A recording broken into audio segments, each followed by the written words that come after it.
Daily usage English sentences நம்ம இன்றைக்கி நிறைய பார்க்க போகிறோம். நண்பர்களே, அதுக்கு முன்னாடி நம்முடைய சேனலை சப்ஸ்கிரைப் பண்ணி லைக் பண்ணி அந்த குட்டியாக இருக்கிற பெல் ஐக்கானை ஹிட் பண்ணிக்கங்க. அப்பொழுது தான் நம்முடைய வீடியோஸுடைய எல்லா நோட்டிஃபிகேஷன்ஸும் உங்களுக்கு வரும். It is a matter of shame. இது வெட்கப்பட வேண்டிய ஒரு விஷயம்தான் அப்படின்னு நம்ம சொல்லுவோம். நிறைய சூழ்நிலைகளில் சொல்லுவோம். ஒருத்தவங்க நல்ல விஷயம் செய்யலை அப்படின்னா it is a matter of shame அப்படின்னு நம்ம சொல்லலாம். இந்த பயிற்சி நீங்கள் தினந்தோறும் இந்த யூசேஜை எங்கேயாவது ஒரு இடத்துல பயன்படுத்தும் பொழுது உங்களுக்கு அது உதவிகரமாக இருக்கும். இன்னும் நிறைய வாக்கியங்கள் பார்ப்போம். It is a matter of pride. It is a matter of pride. இது பெருமைப்படக்கூடிய விஷயம். ஒரு நல்ல விஷயம் செய்கிறாங்க, ஒரு அவார்டு வாங்கியிருக்காங்க அப்படின்னா, நாட்டுக்கு பெருமை சேர்த்துருக்காங்க அப்படின்னா, you can use this phrase. It is a matter of pride. It is a matter of pride அப்படின்னு யூஸ் பண்ணுங்கள். இந்த ஷேமுக்கும் ப்ரைடுக்கும் இவ்வளோதான் வித்தியாசம். இந்தந்த சூழ்நிலைகளில் அந்தந்த ஃப்ரேஸஸை நீங்கள் பயன்படுத்தும் பொழுது ஈஸியாக உங்களுக்கு புரியும். The milk has gone bad. பால் கெட்டு போச்சு. பால் கெட்டு போயிடுச்சுன்னு சொல்லி நம்ம சொல்லுவோம் வீட்டில். பட் அது எப்படி இங்கிலீஷில் சொல்கிறதுன்னு நிறைய பேருக்கு தெரியாது. The milk has gone bad. So அது கெட்டு போயிடுச்சுன்றதுனால தான் நமக்கு ஹேஸ் கான் பேட் அப்படின்றத பயன்படுத்துகிறோம். ஸோ இந்த பேட் அப்படின்றது அந்த கெட்டு போயிடுச்சுன்ற அர்த்தத்தை குறிக்கிறது. Little did I know that we would become good friends. Little did I know அப்படின்றது ஒரு ஃப்ரேஸ். அது எங்கே பயன்படுத்துகிறோம் அப்படின்னா, தமிழில் பார்ப்போம்.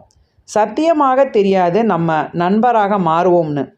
நிறைய பேர் பார்த்திங்கன்னா ஒரு விஷயம் இந்த விஷயம் நடந்து முடிஞ்ச பிறகு சொல்லுவாங்க, ஐயோ இது எனக்கு முன்னமே தெரியாது அப்படின்னு சொல்லுவோம். அந்த இடத்துல பயன்படுத்தலாம். He has bitter sweet memories of his childhood days. அவர் தன்னுடைய குழந்தை பருவத்தின் சந்தோஷமான சோகமான நினைவுகள் இருக்கின்றன.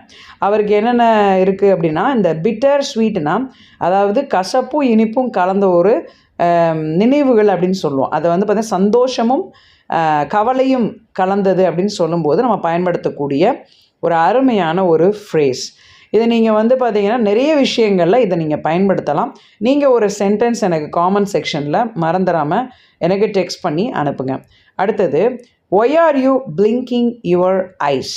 இந்த பிளிங்கிங் அப்படின்றது என்னென்னா, ஏன் கண் சிமிட்டி கொண்டிருக்கிறாய் அப்படின்னு சொல்கிறோம். ஸோ கண் சிமிட்டுறது அப்படின்றது கண்ணை மூடி என்ன செய்வோம், நம்ம அப்படியே மினிச்சுன்னு பண்ணுவோம். அதுதான் பிளிங்கிங் அப்படின்னு சொல்கிறது. நிறைய இடத்துல பார்த்திங்கன்னா கண் பார்த்திங்கன்னா சில இடத்துல கூசிக்கிட்டே இருக்கும். கண்ணை மூடி திறப்போம் சில பேர். அந்த டயத்தில் நீங்கள் சொல்லலாம், why are you blinking your eyes, ஏதாவது பிரச்சனையா அப்படின்னு நம்ம கேட்கலாம். ஸோ அதுக்கு பயன்படுத்தக்கூடிய ஒரு ஃப்ரேஸ் தான் இது.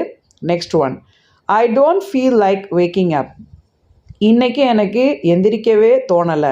சில பேர் பார்த்திங்கன்னா தூங்கிட்டு எந்திரிக்கவே மாட்டாங்க. காலைல எவ்வளோ தூரம் எழுப்புனாலும் என்ன சொல்லுவாங்க, ஐயோ எனக்கு எந்திரிக்கவே தோணலைங்க, எனக்கு இன்றைக்கி ரெஸ்ட் எடுத்துகிட்டு பேசாமல் வேலைக்கு போகாமல் வீட்டிலே இருந்துருவோம்.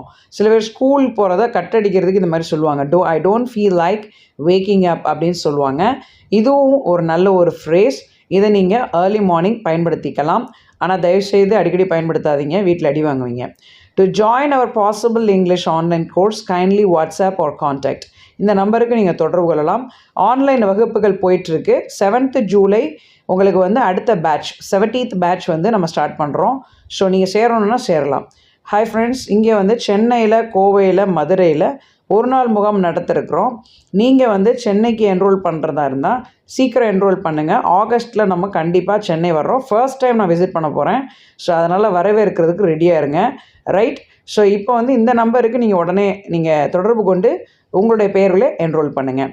அடுத்து பார்த்தீங்கன்னா, நீங்கள் வழக்கமாக ஆன்லைன் கிளாஸஸ் மட்டும் இல்லாமல் ஐஎல்ஸ், டோஃபில், ஜிஆர்இ, ஓஇடி இந்த மாதிரி ட்ரைனிங்கும் நம்ம பாசிபிள் இங்கிலீஷ் தொடர்ச்சியாக நான் பயிற்சி கொடுத்துட்ருக்கேன்.